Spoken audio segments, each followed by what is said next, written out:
ทำไมอีกสถาบันครอบครัวครอบครัวพอสังทองบอกไปออกไปวัดน้ำพึ่ง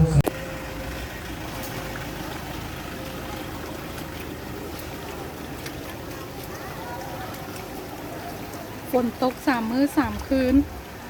ใส่บาตรท่ามกลางสายฝน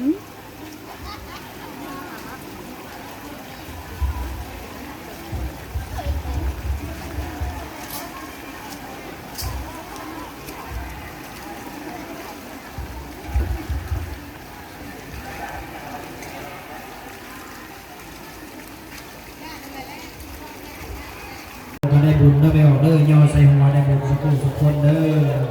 เป็นอานิสงส์เป็นพระอานิสงส์เป็นบุญเป็นกุศลสุขุสุขคน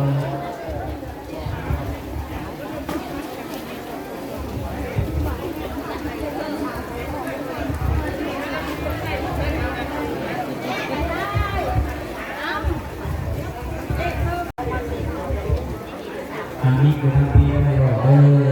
คุณในวันนี้คุณมาเทียนพระนาคุณมาเทียนสิ่งที่เสื่อมเวลาอนุโมทนาสาธุ